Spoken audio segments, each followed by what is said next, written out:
capítulo de número 10. Gostaria que você que está com a sua Bíblia abrisse comigo. 2 Samuel, capítulo de número 10. Vou ler essa passagem aqui.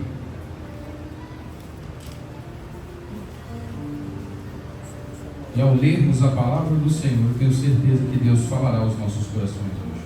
Amém? 2 Samuel, capítulo de número 10.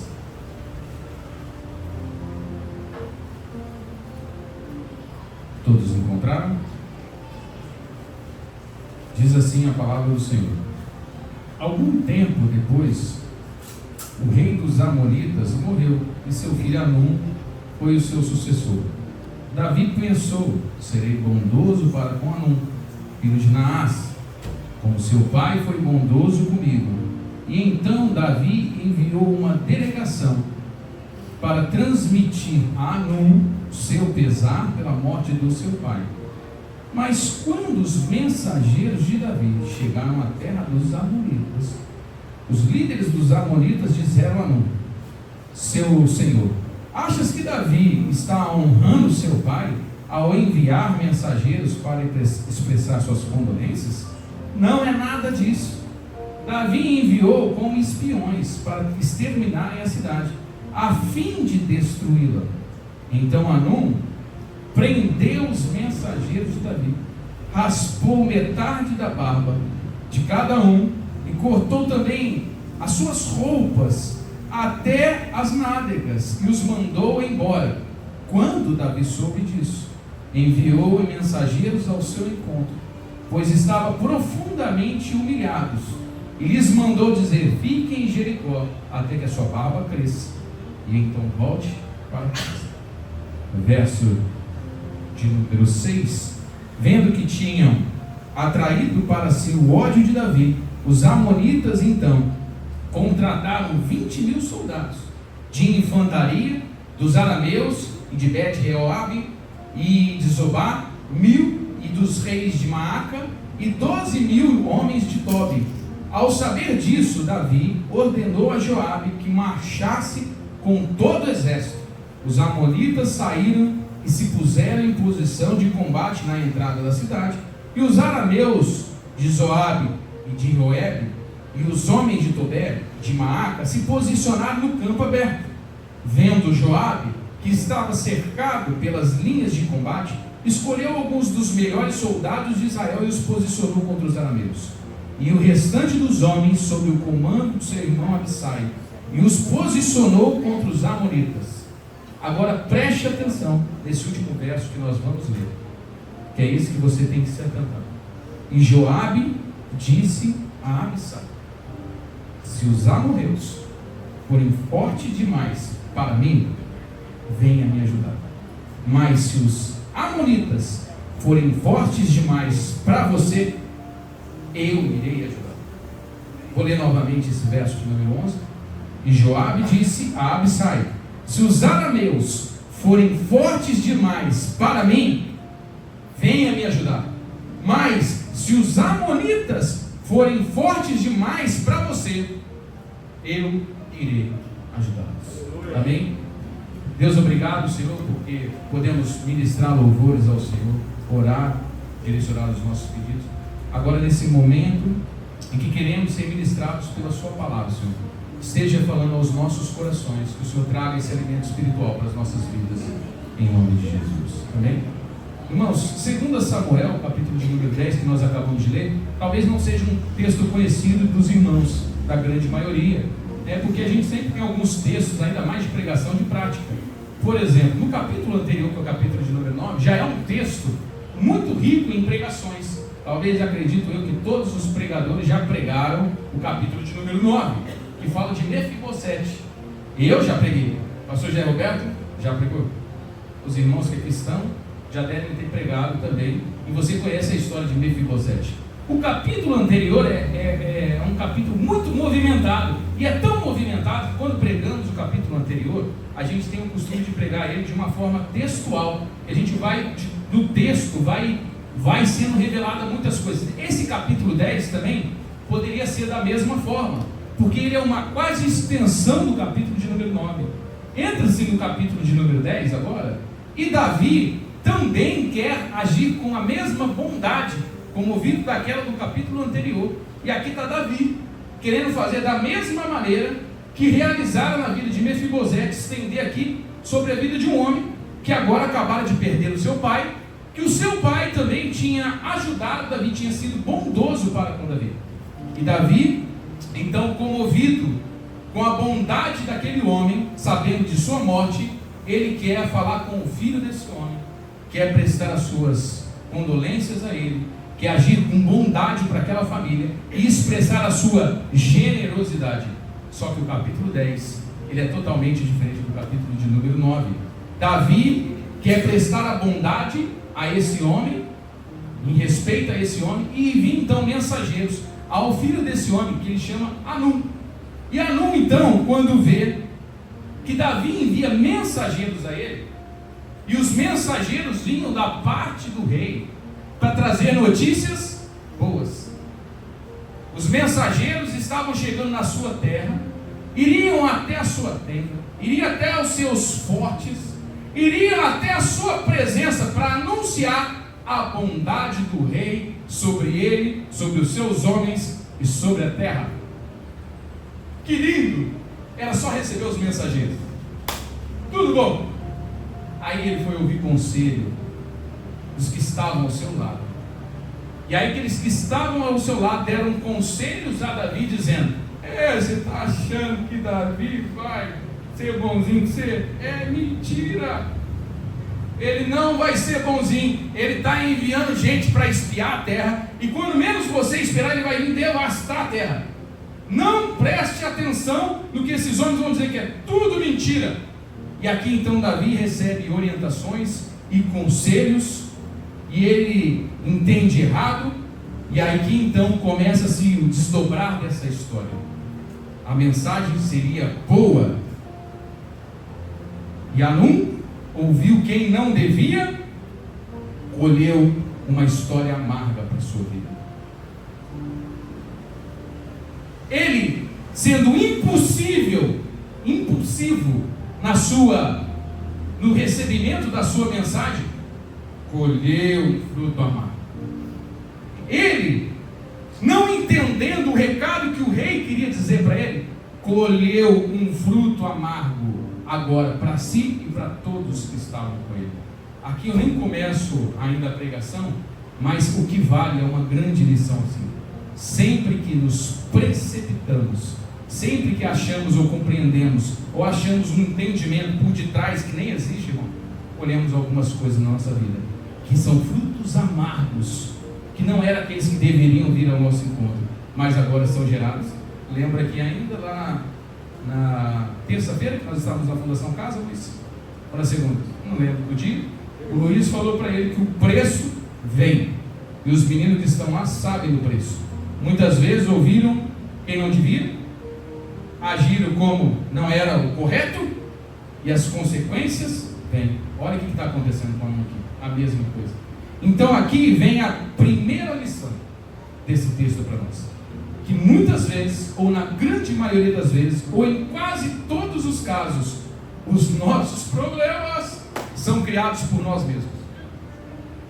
As angústias que enfrentamos, as aflições que passamos, foi promovida por nós. Às vezes nem por ouvir, por precipitação, por achar que estávamos no controle da situação, e aí vemos depois que estamos colhendo frutos angustiantes na nossa vida. Talvez você olhe, e muitos, e você pode contemplar e verificar alguém que está passando uma situação de dificuldade, talvez financeira, e ver que foi uma precipitação com as finanças. Ele fez coisas que não devia, acelerou o processo na sua vida, tomou atitudes que não deveriam ser tomadas, e hoje ele está custando para colocar, e aí se consegue ver onde que o negócio deu errado, e aí nós vamos ver que foi a nossa mão que fez isso aí. Tem a nossa mão. Então a primeira lição aqui desse texto é que Hanum agora vai enfrentar situações que eles mesmos movimentaram na sua vida.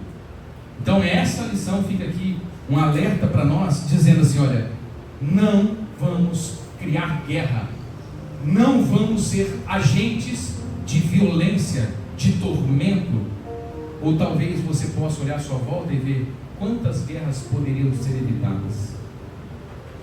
Quantos atritos você poderia ter evitado na sua vida?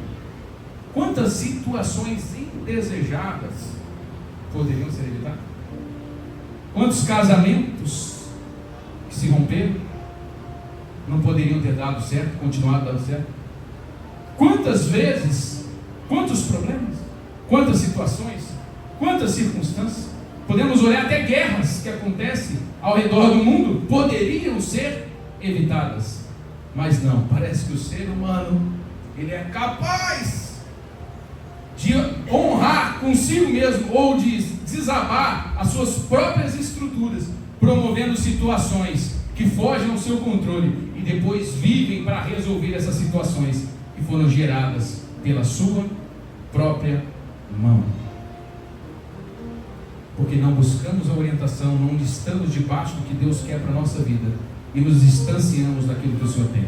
Mas o que sabemos hoje é que tudo tem uma direção da parte do Senhor, se buscarmos a Ele corretamente. Aleluia.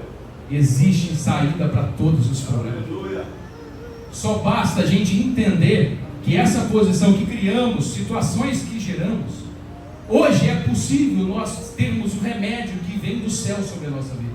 Então, nessa primeira lição que aprendemos aqui, do criar problemas, nós precisamos entender que muitas situações foram geradas por nós, mas tem todas as respostas sendo evidenciadas para que venha uma provisão na nossa vida também. Outra coisa que a gente aprende aqui, nessa precipitação aqui de Hanun, recebendo os mensageiros de Davi, nessa precipitação aqui, da qual ele tem esse comportamento tão ruim, nós vemos que nem tudo sai conforme a gente espera. Davi achou que ia ser um dia tranquilo, não tinha guerra aquele dia, irmão. O dia não amanheceu para a guerra. O mês tranquilo. Tinha acabado de agir com bondade Mefibosete, ia agir de bondade com o outro. Você tem os problemas de tempos atrás, de situações atrás, mas naquele dia se levantou um novo problema para si. Davi envia mensageiros para levar paz e vem com notícias de guerra, porque os mensageiros de Davi, agora recebidos por Hanun, foram raspados as suas barbas, metade da barba deles foi raspada e as roupas deles foram cortadas. Eles voltaram seminus para suas terras, e no meio do caminho Davi foi entender o que tinha acontecido. Ele falou assim: olha, fomos mal recebidos. Davi então se indignou, falou assim: olha, eu que queria agir com bondade, terei que tomar uma outra atitude então. O que era paz virou contenda. O que era para ser um mês tranquilo virou do contrário. Agora nós vamos ter que tratar essa situação. Então veja que nessa segunda lição, nem tudo sai conforme você espera. Às vezes você estava orando para ter paz, só que do lado de lá não entenderam a mensagem que você queria dizer, e algumas pessoas estão se levantando contra. Algumas situações estão contrárias daquilo que você esperava. Algumas coisas fugiram do seu controle. Algumas coisas não estão mais conforme você imaginou que poderia ficar, porque isso acontece também nessa terra. Isso acontece. Promovemos guerra, e muitas vezes quando queremos a paz, entregamos amor, recebemos ódio. Quando entregamos a bondade, recebemos a afronta. Quando entregamos, estendemos as mãos, recebemos guerra do outro lado. Quando queremos só abençoar, muitas vezes as pessoas nos amaldiçoam. Você já conheceu ou já passou por alguma situação assim? Você já vê como que é a situação humana? Eu gosto da Bíblia por causa disso. Isso aqui é prático, irmão. Tudo que a gente vê na Bíblia, isso aqui, ela fala aqui da nossa rotina, do nosso dia a dia. Então, esses episódios que estão na Bíblia aqui, eles tratam de nós mesmos, né? Falam de nós. Falam aqui da nossa rotina, falam do nosso dia a dia. Outra coisa que eu, olhando aqui o texto, eu enxergo, é que existem lutas das que nós, agora não foi a que nós promovemos, mas que elas chegam e nós não temos nada a ver com isso. Por exemplo, chegou agora para Israel um novo problema, e eles não promoveram esse, não foram artimanhas dele, mas o diabo, o vosso inimigo, o nosso inimigo, ele vai mandar problemas e situações para nos afrontar, situações para nos acometer, para que nós sejam desafiadoras para o nosso dia a dia. Então, às vezes, a guerra você não planejou, não foi um motivo de incentivar, você não fez nada para isso, talvez seja mal compreendido, mas agora você está numa turbulência.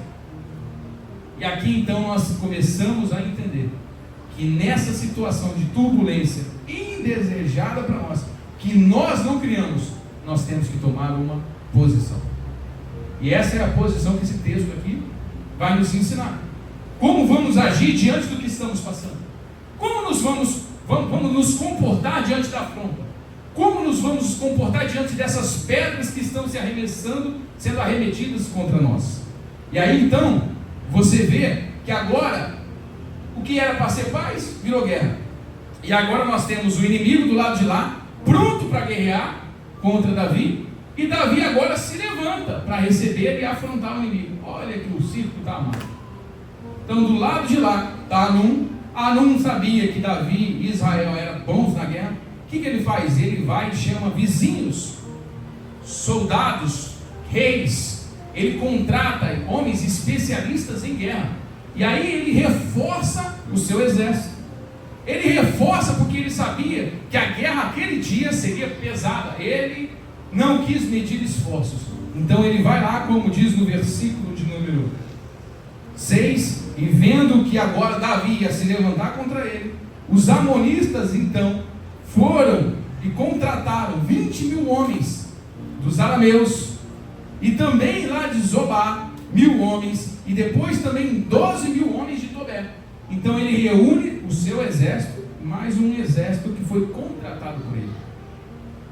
Pronto, a guerra está aí. O cenário é esse. E aí, pastor, qual que é a posição? É que nós vamos ver agora. O inimigo está no ponto da luta. O inimigo agora está com a sua estratégia montada, a situação está diante de nós. E aí eles vieram e se dividiram. Os inimigos de Davi, eles se posicionaram de uma forma em que não fosse todos na mesma posição. Alguns dos inimigos estavam à frente da porta da entrada e os outros estavam no campo aberto. E aqui então eles se dividiram. Davi chama Joabe, e Joabe era um comandante do exército de Davi. Joabe era experiente em guerra. Joabe sabia lutar. Joabe tinha vitórias. Joabe tinha visto grandes conquistas, passara por grandes conquistas com Davi. Agora Joabe está aqui para enfrentar esses inimigos. Só que quando Joabe vê que a estratégia inimigo está em grande volume, está fora do seu alcance, não é um inimigo para ser subestimado, então ele olha e vai falar com Abissai. E aí chega no versículo de número 11, que nós acabamos de ler, que eu quero ler novamente com você, que diz assim, Joabe falando a Abissai, diz: e Joabe disse a Abissai: se os arameus forem fortes demais para mim, venha me ajudar. Mas se os amonitas forem fortes demais para você, eu irei me ajudar. Joabe experiente em guerra, Joabe valente, mas uma coisa que Joabe não é: orgulhoso. Ele sabe que na guerra precisa de ajuda. E aqui eu tenho uma quarta lição que eu aprendo aqui. Não sei nem se isso aqui é lição para a gente falar. É que ninguém é Superman. Ninguém é dos contos de herói. Ninguém é forte suficientemente diante das lutas. Ninguém passa por problemas pessoais à sua volta, achando que vence tudo, a todos os momentos. Ele é indestrutível. A sua casa não é afetada. Você, a sua fé, ela é incorrompida. Então, nós precisamos entender a posição de Joabe. Lembra que eu falei qual que é a posição? A posição é: a gente olha o que está acontecendo e a gente pede ajuda. Joabe foi sincero, não foi orgulhoso, mesmo sendo experiente no ramo da guerra, mesmo tendo estratégias, vitórias no seu currículo, medalhas na sua cara, tinha troféu lá na sala dele de vitória contra os outros, sabe, o homem experiente. Mas agora ele para e fala para Abissai: Abissai, meu irmão, nós vamos à guerra. Se os inimigos que eu for enfrentar forem mais fortes do que eu, me ajuda. Mas se os inimigos que você for enfrentar forem mais fortes que você, eu irei ajudar. Isso aqui descreve também a nossa rotina do dia a dia. Nós precisamos uns dos outros. Tinha um louvor antigo que a gente cantava na igreja, desses bem antigos que eu acabei de cantar assim, só a irmã Sônia vai lembrar que fala assim: eu preciso de você, você precisa de mim, nós precisamos de Cristo até o fim, sem parar, sem cessar, sem vacilar. Precisamos uns dos outros. Quando você promove a guerra que eu acabei de falar, você precisa de ajuda para sair de uma situação. Pastor, eu não promovi a guerra, eu não fui o agente dessa discórdia, dessa situação. Não tem problema, você vai precisar de ajuda também. Você entende que o texto está claro aqui dizendo? O ponto não é quem gerou, como você chegou na guerra, se é os amoreus, se eles estão certos, se você está errado, quem que está certo na história. O que acontece, irmão, é que muitas vezes estamos acometidos debaixo de uma turbulência, de problemas que não damos conta, olhamos para ele e falamos assim: gente, ou você vai encarar isso aí, vai bater de frente com uma parede, ou você vai olhar e falar assim: me ajuda a enfrentar isso. Você pode me ajudar? Porque também eu posso precisar da sua ajuda. E assim a gente precisa entender que é só assim, caminhando dessa maneira, dividindo não apenas a nossa rotina, os nossos esforços, mas diminuindo o nosso orgulho. Seja humilde com a sua vida espiritual. Seja humilde na sua rotina. Entenda que nós não temos a capacidade de fazer todas as coisas. Nós somos extremamente limitados. E nós precisamos uns dos outros. Reforço e digo novamente. Aí eu faço a pergunta para você: será que Joabe sozinho, sem a ajuda de Abissai, o que ia ser dele? Como que Joabe ia conseguir lutar contra os da frente se os do fundo viessem? O que vai ser da gente se a gente ficar lutando sozinho? Você já entendeu, irmão? A mensagem que Deus está falando conosco hoje? Dessa ajuda aqui, desse pedido de socorro de Joabe e Abissai, e da cumplicidade no campo de batalha. Nós precisamos de gente que esteja conosco para nos ajudar a enfrentar as dificuldades dessa vida. Sozinho não dá. Na verdade, nós não conseguimos nem chegar nesse mundo sozinho, não é verdade? Você chega, tem que ter um médico para te ajudar, te limpar, cuidar de você, te dar um banho. Você não consegue se alimentar, você não consegue se limpar, você não consegue nada. Você é carregado na infância, você é carregado na velhice, você é carregado na todo tempo. Nós precisamos uns dos outros. Agora, por que nós estamos falando isso? Porque tem muita gente querendo fazer uma caminhada solitária, lobo solitário. Está indo sozinho, está indo com a sua vida própria, está caminhando, batendo o peitão aí, desbravando sozinho. Eu falei: e aí, meu amigo, quer ajuda? Não quero ajuda. Eu falei: eu não sei você, mas eu preciso de ajuda. Eu preciso de ajuda. Eu preciso de gente ao meu lado. Eu preciso de gente para me suportar, para suportarmos tudo que vamos enfrentar. Lembro quando eu estava na faculdade, uma amiga que fez faculdade comigo, um dia eu sempre falo com ela, ela chamava Amanda. Poucas pessoas conheciam a Amanda, congregavam comigo lá na igreja do Quintino, naquela rua lá.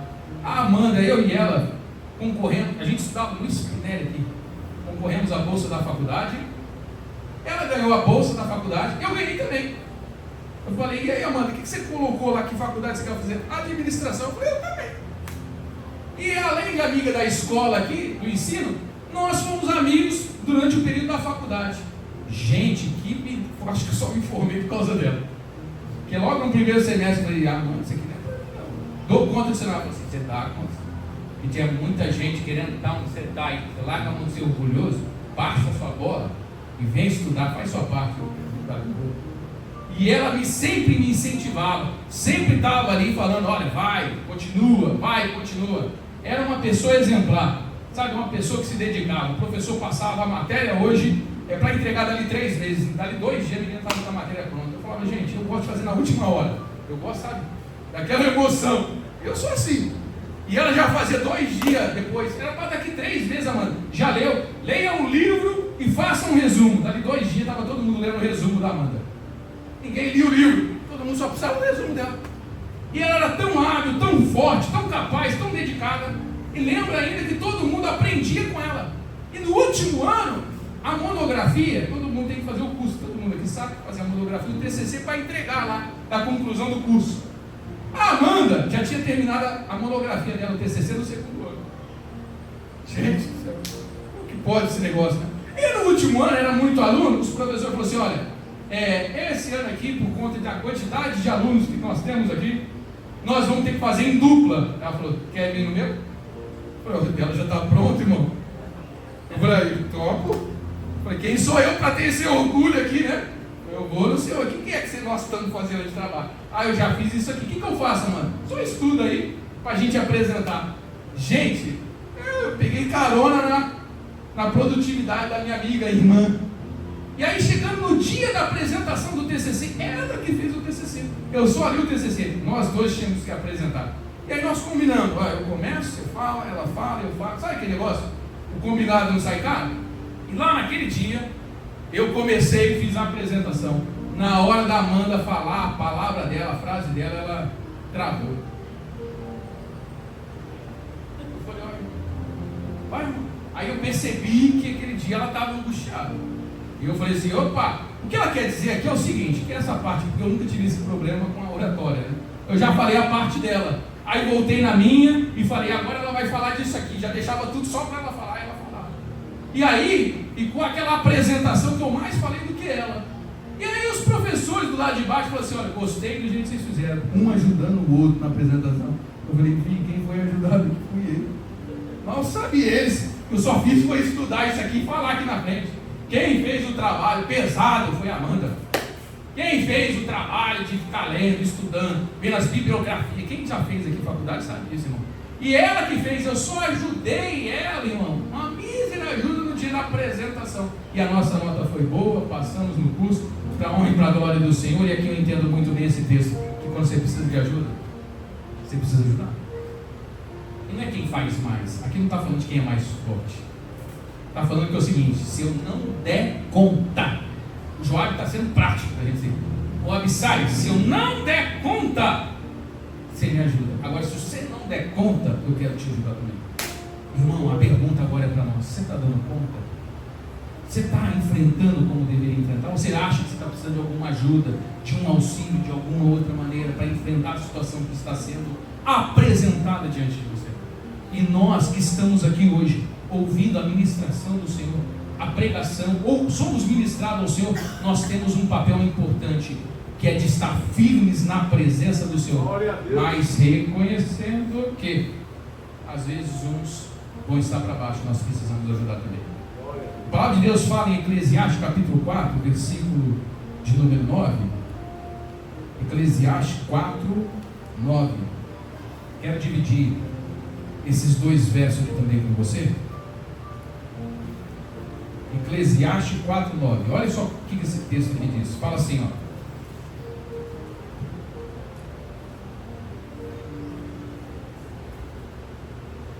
É melhor ter companhia do que ele estar sozinho. Deixa eu ver aqui, que senão eu vou perder lá. É melhor ter companhia do que estar sozinho, porque maior é a recompensa do trabalho de duas pessoas.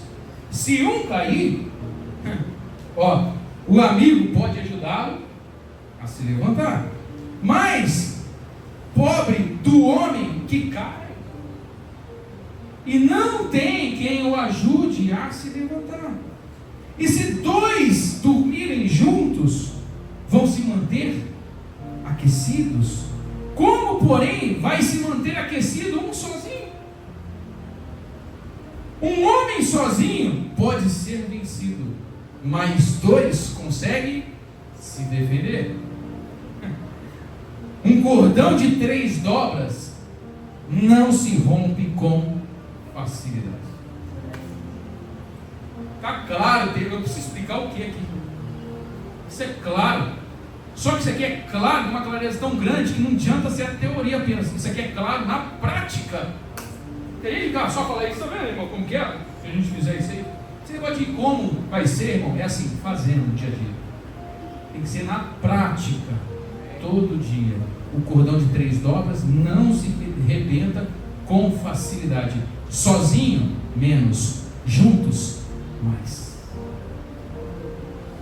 mais aquecidos, mais fortes, mais motivados. Oh meu Deus, louvado seja Deus por tudo que Ele tem movimentado. Sabe que meus dias, eu estou passando uns dias de alegria diante do Senhor. Rapaz, que bênção eu poder ver que estamos trabalhando, fazendo tanta coisa para o Senhor, e ver que isso aí não é meu, não é de um, de dois, de três, é porque nós estamos fazendo juntos. Eu nem vou falar para os irmãos que estão aqui, que eu já arrumei uns problemas maiores aqui para mim, o pastor Zé Roberto, para o Luiz, para os irmãos. Eles nem sabem, daqui 2 semanas está chegando aí muita atividade para nós aí. Me envolvendo uns negócios aí que vocês vão ver que quer nós trabalhar mais ainda no Senhor. Mas agora eu vejo que juntos podemos fazer. Sozinhos, o braço é curto, ó, irmão. Mas juntos nosso braço é longe. Alcança grandes coisas e grandes bênçãos vindo da parte do Senhor. Você não tem que andar sozinho. E quando cair, tem quem te levanta. Você tem que se aquecer no outro. Você tem que se motivar. Você tem que orar uns pelos outros. Você tem que ter voz e atividade em conjunto, em prática, em continuidade. Por isso que 1 Coríntios, já vou seguindo aqui, senão nosso tempo vai ser rápido, se o Luiz conseguir acompanhar. Em 1 Coríntios capítulo 12, versículo 26, fala assim, olha: se um membro do corpo sofre, todos sofrem também. E também, se ele é honrado, os demais se tornam, ficam felizes, se regozijam e estão alegres com esse membro.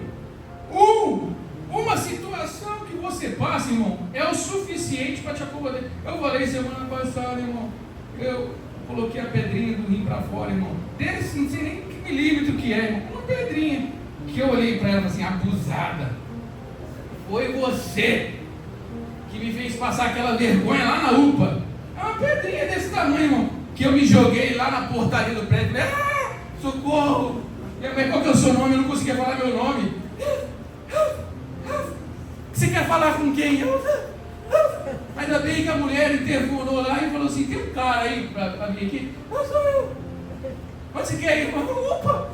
Cheguei lá, abracei a lata do lixo. Era desse tamanho, mas que conseguiu tirar todo o caboclo do meu dia.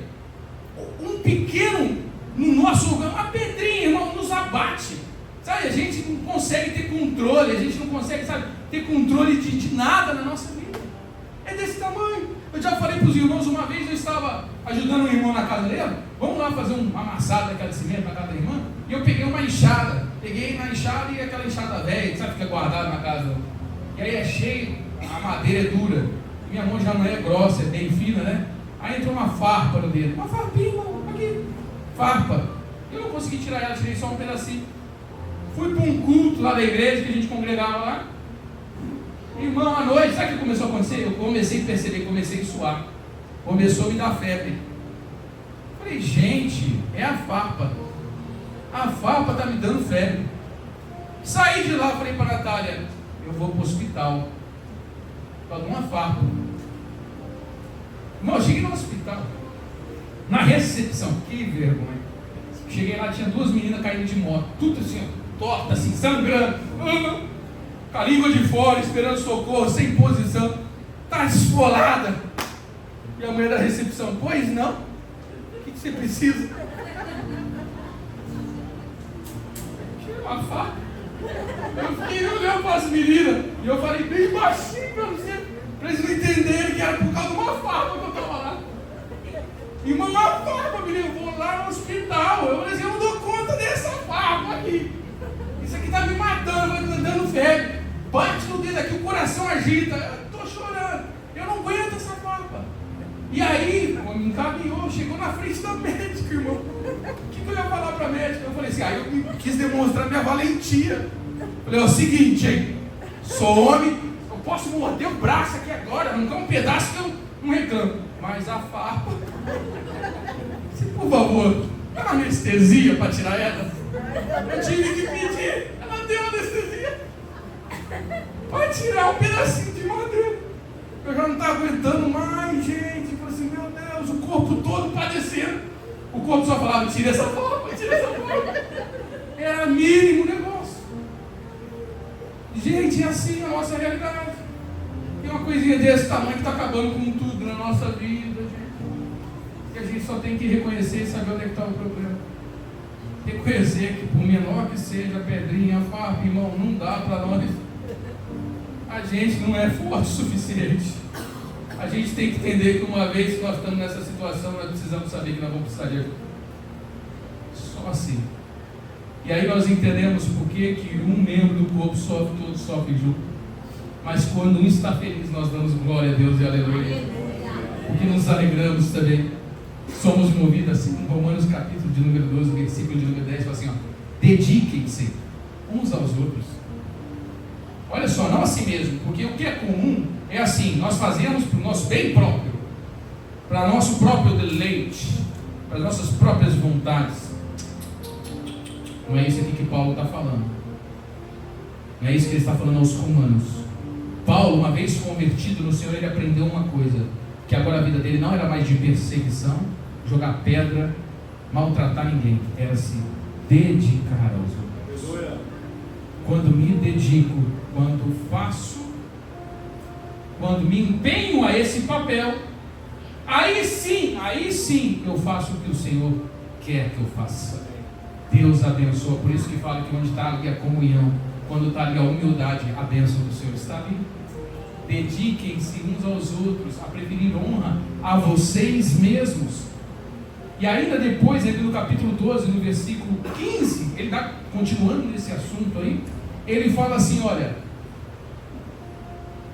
chorai com os que choram, se alegrem com os que se alegram, e chorem com os...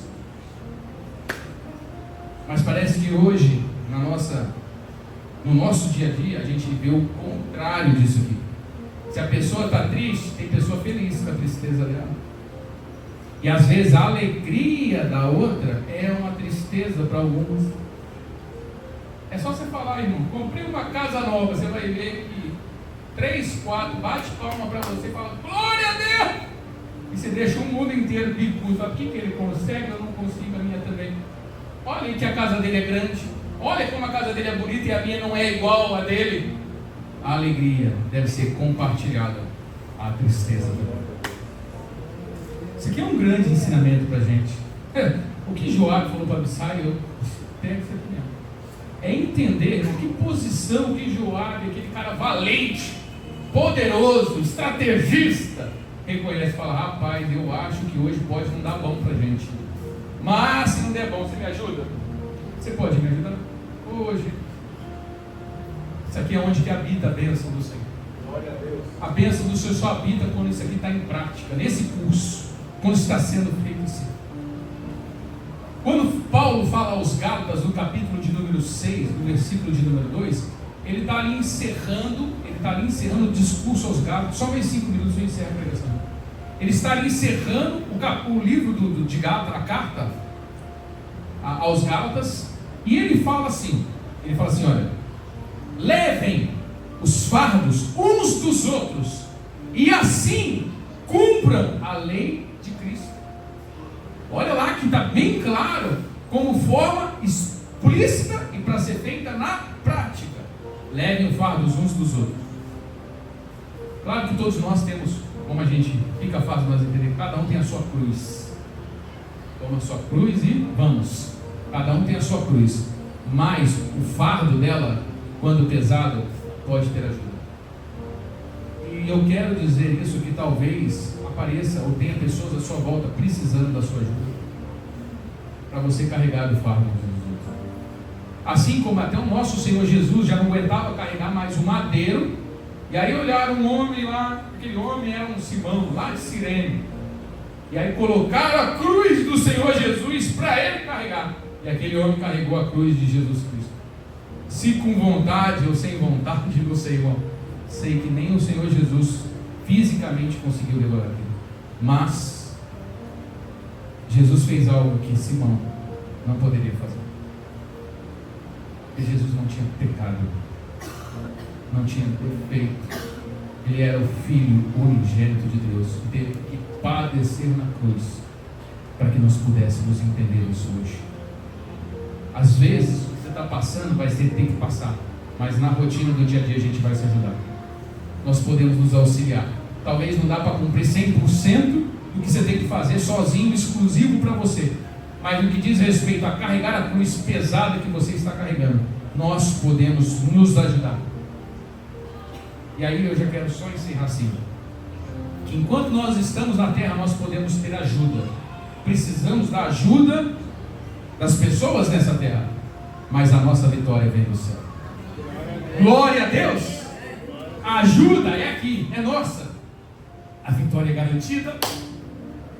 A vitória é do povo de Deus, dos que confessam e assumem ao Senhor, daqueles que entendem o papel aqui na terra, mas entendem que a provisão está vindo lá de Deus na nossa vida. Não vai vir, a provisão não vem minha, não vem do outro, não vem do irmão, a provisão vem de Deus na sua vida. O cuidado, a atenção do Senhor está diante de nós todos os dias, irmão, e é ela que nós buscamos incansavelmente. E o último versículo que eu quero ler é aqui, voltando lá no primeiro texto que eu estava lendo, de 2 Samuel, no capítulo de número 10. E aí eu não li, nós lemos o versículo 11 por algumas vezes, mas eu quero ler só mais uma vez o versículo 12 agora. Quando o Joabe pediu ajuda para Absai, olha, e aí o que vai acontecer? Se eu não sei se eu vou ser forte, se nós vamos precisar se ajudar, mas aí no versículo de número 12, ele ainda continua falando algo a Absai. Ele fala assim, olha, para Absai, eu quero dizer a você, como isso falou para mim, seja forte. Seja forte. Seja forte e lutemos com bravura pelo nosso povo. Não tem como fugir do que nós vamos enfrentar. Não tem, vamos fugir? Não é opção. Amém, irmãos? Nós vamos enfrentar. Seja forte.